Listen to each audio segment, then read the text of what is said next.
The mihi animas chataratole, give me souls, take away the rest. Father John po, SDB. We are now celebrating the feast of the baptism of our Lord Jesus Christ. And officially today, we end the Christmas season and we go back to our ordinary days. And as we celebrate this feast and go back to our ordinary way of life, we are being reminded by God of the particular mission that we have to fulfill. After all the celebration na ginawa natin, we are now being reminded of our duties and responsibilities. What we have received, we have to proclaim and share it to our brothers and sisters. No, in this feast, we are also being reminded of our own baptism. Kung sino tayo dahil sa ating baptism, that we become children of God. And because we are heirs of God, we have also duties and responsibility to fulfill. As katulad po ni Kristo, that He is here to do something. We are Christians. No, the name Christian means followers, believers of Jesus.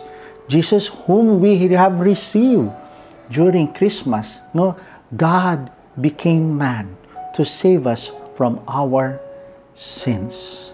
Ito po yung proclamation na sinasabing na kailangan nating isabuhay.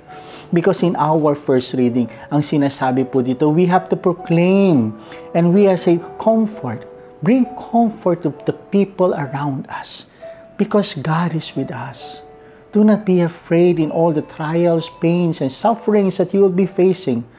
Be comforted because the Lord is with us, guiding us, living with us, giving us all the strength that we need for us to be able to face all these things in our life. No, ito yung proclamation na kailangan nating ginagawa. Pero in our second reading, napakaganda po na sinasabi.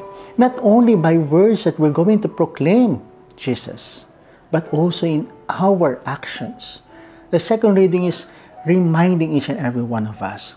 After receiving Jesus, there should be change in our way of life. At yung sa ating pamumuhay, doon makikita at mararamdaman ng ating mga kapwa that indeed, we bear Christ in us. Na sinasabuhay natin ang pananampalataya. Therefore, my dear friends, in the first reading and in second reading, we are being reminded to proclaim Jesus as our duty. As baptized, as Christians, we are asked to do all these things. Not only by words, but especially in our actions.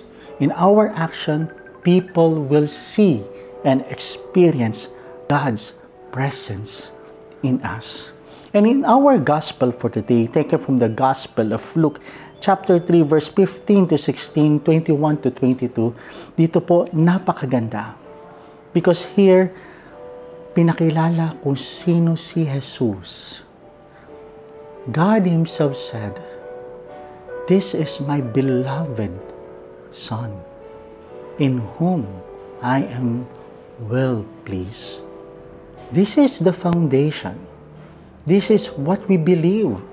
Kasi si God na mismo ang nag-proclaim that the one that we have received during Christmas season is God Himself, the Son of God, na pinagkakatiwalaan at iniibig ng Diyos.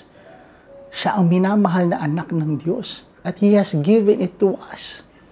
And therefore, as an expression of our great gratitude to the Lord, we receive Jesus and believe about who He is and kung anong dala-dala niya para sa atin. So my dear friends, our celebration of this baptism of our Lord Jesus Christ is reminding each and every one of us of our own baptism. As we go back to our ordinary life, we are being reminded of who we are.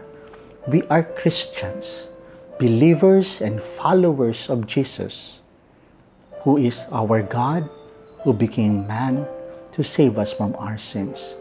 And we are being called to proclaim it in our words and in our actions.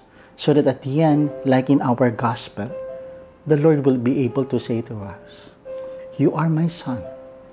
You are my daughter, in whom I am well pleased." So once again, my dear friends, God bless us all.